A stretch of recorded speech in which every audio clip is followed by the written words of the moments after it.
Alors vous allez cliquer à côté de tout, rien n'est sélectionné du coup, vous cliquez à côté des pages, rien n'est sélectionné en particulier.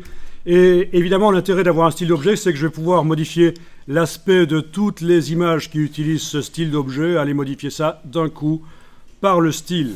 C'est le même principe que pour les styles de paragraphes, sauf que c'est pour des images, pour des blocs.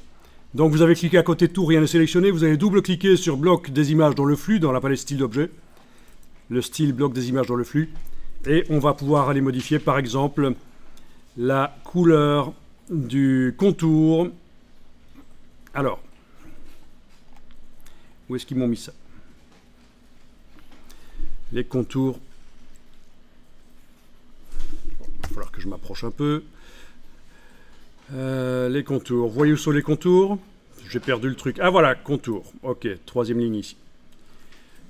Troisième ligne ici, vous allez pouvoir changer la couleur. Par exemple, oui, je peux éventuellement rester en noir, mais teinter, c'est-à-dire tramer le noir.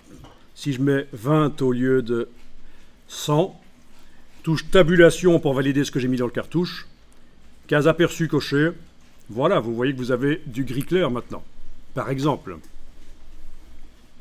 l'épaisseur, je vais pouvoir indiquer à la place de 18, aller indiquer 8 tout simplement. Touche tabulation sur le clavier pour valider. Et voilà, on a une épaisseur de 8. Ok, je vais mettre éventuellement 30% de teinte. Voilà.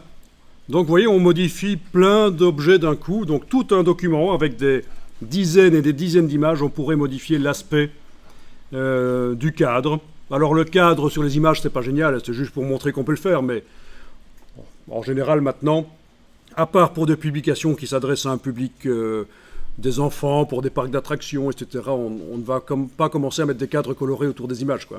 Donc il faut faire attention à ce qu'on fait. Donc vous voyez l'intérêt du style d'objet. Peut-être ne saviez-vous pas que ça existait. Moi j'ai donné des formations à des gens qui étaient diplômés en infographie et qui ne savaient pas que ça existait. Ils étaient de très mauvaise humeur quand je leur ai expliqué ça, vu qu'ils se sont rendus compte qu'ils avaient passé des dizaines d'heures à modifier manuellement chaque bloc dans le document, alors qu'il aurait suffi d'appliquer un style d'objet et modifier le style. Ben voilà, mais on n'empêche pas les gens non plus d'apprendre à utiliser les logiciels. Il faut constamment se mettre à jour au niveau de ses connaissances. Voilà. Alors ce qu'on va faire ici, c'est qu'on va aller chercher une autre image sur le web et on va aller l'insérer.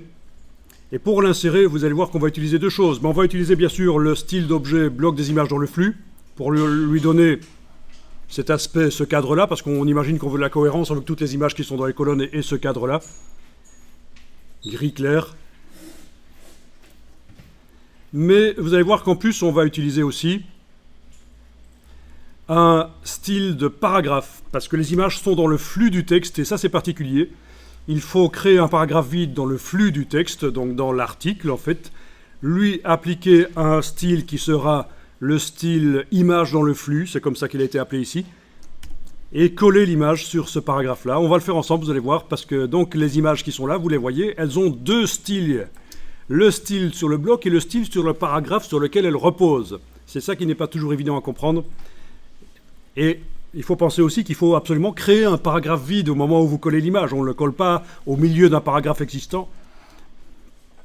Donc on va aller faire un petit tour du côté de Firefox.